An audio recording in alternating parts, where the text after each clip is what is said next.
Good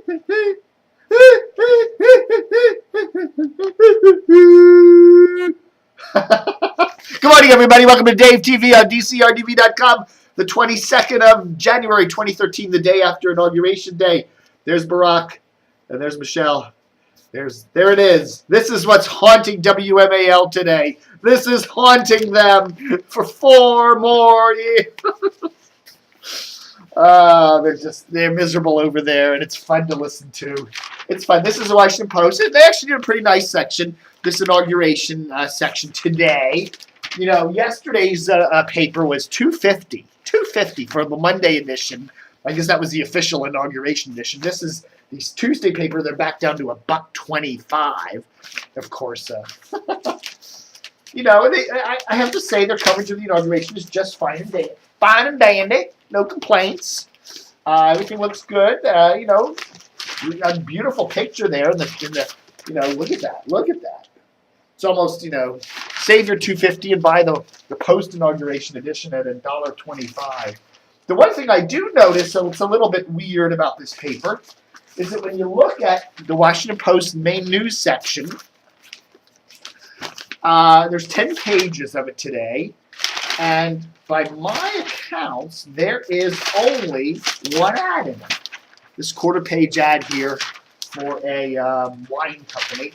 That's it. In the 10-page news section, not even the back page has an ad. There's one quarter-page ad. Then you look in the inauguration section, which again I think is very well done. You know, it's lots of big pictures, which is cool.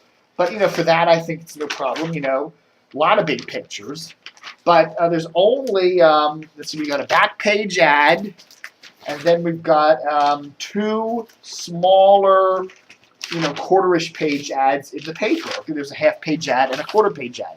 So when you look at both sections, that's 40 whole pages. There's only a total of 2 broadsheet pages of ads in these 40 pages.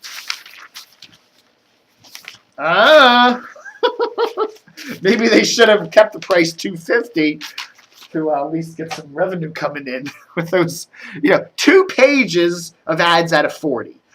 I don't know. That's not good, especially when you're doing a special inauguration edition. So there. What do you think of that? But I did listen to the coverage yesterday. I honestly, I watch MSNBC for the TV stuff. I just, you know, I'll be honest, I'm a liberal, and I like Chris Matthews, and I like Rachel, I like Rachel Ward. Why am I thinking of Rachel Ward? That actress. I like MSNBC. So there. But I did flip around and watch, you know, and I thought I didn't see any problems with the coverage yesterday. I mean, you know, you listen to MAL this morning, and they were saying they were guffawing. A lot of the reporters were guffawing for Obama and all that. But, you know, if Romney had been elected president and he was marching down Pennsylvania Avenue there, they probably would have guffawed over him too, you know, so there. Radio-wise, again, WNEW, WTOP, AMU were primarily the ones offering coverage. There was some C-SPAN coverage too over there on 90.1. And I listened to a lot of it. I couldn't listen to all 3 stations all the time because I kind of go nuts. But what I heard, I liked. You know, I thought all the stations were doing a very good job. The ones that, you know, keeping up on the transit and traffic stuff and all that, and the conditions and all that. I thought they all did a pretty good job. So kudos to everybody. I mean, you know, no huge, tremendous blunders or anything like that. So there we go on that. What's going on? Interesting news out of New York City yesterday.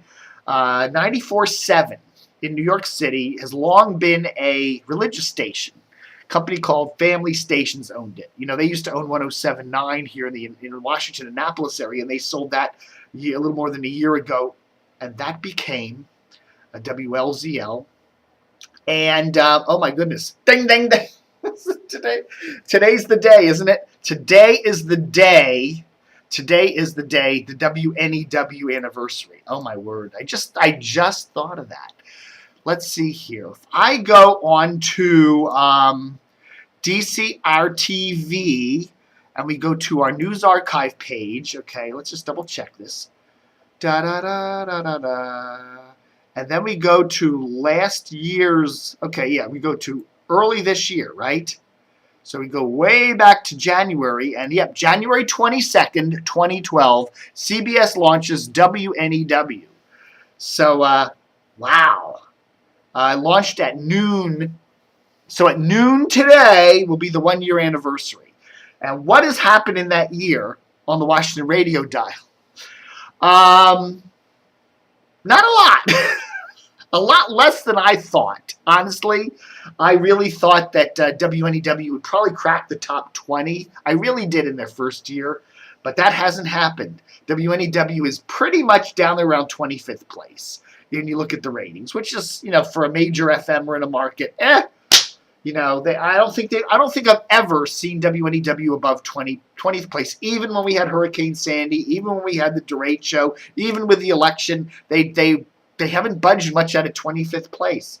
Now, WTOP, you could argue, has slipped a little bit ratings-wise. Instead of being number one every week, it's a rival, Hubbard or Loser. Instead of being number one every single week, except for the holiday period with when Wash with his Christmas tunes becomes number one, they're now down to second and third place. And the big winner out of this whole thing, crazy big winner out of this whole thing is probably WAMU, American University's public radio talker, because they've probably seen their numbers go up a little bit.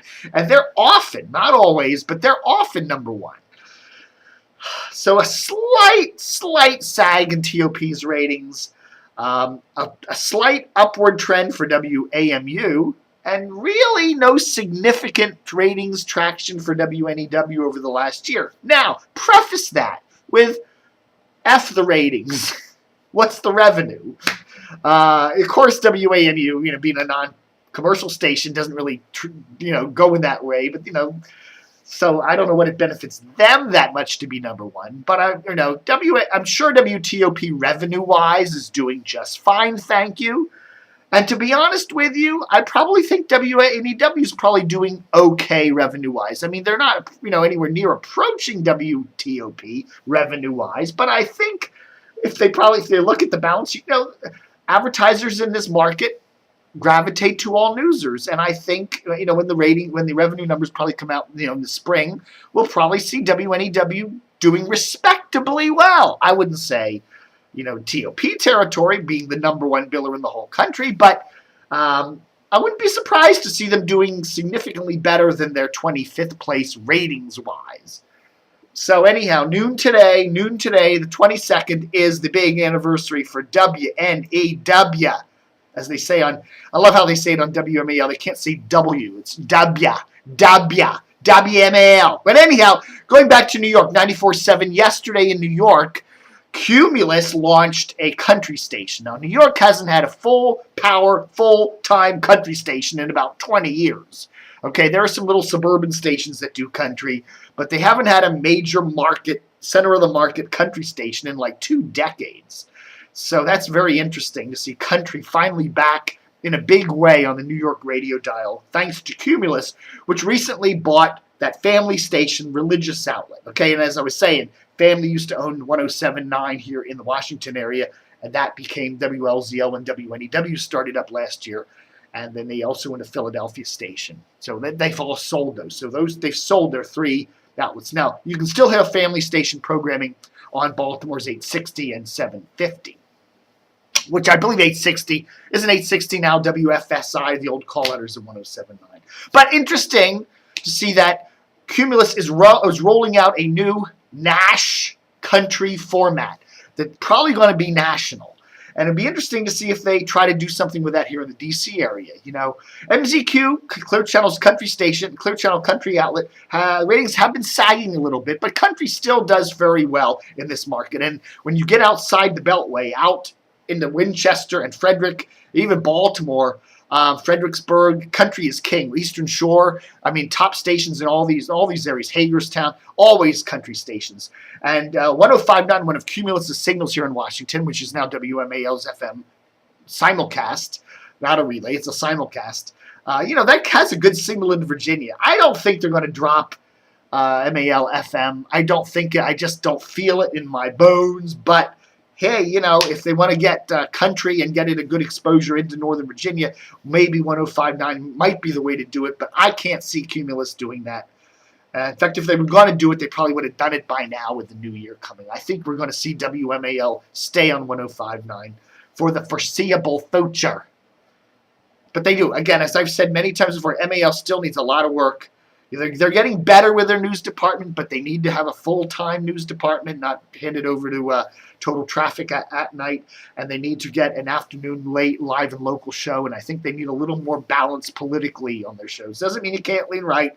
But it's kind of uninteresting listening to two righties go off each other in the mornings. It's just, okay. It'd be better if they had a liberal on the show to go against Brian Wilson or Larry O'Connor. It's dull. It's D-U-double-L dull. So that's the big news. Happy 1-year anniversary to WNEW. We'll see if they get any ratings traction coming up in the new year. I've noticed they're doing some advertising now. What was I watching Channel 7 the other night? Time and temperature brought to you by WNEW. So I did see that. Thanks for watching Dave TV. Congratulations, Barack Obama's second term. I hope you're miserable, WMAL. 4 more years. How many? That's 1,400 days, isn't it? Or something like that. Thanks for watching Dave TV. 22nd of January, 2013. Live long and prosper.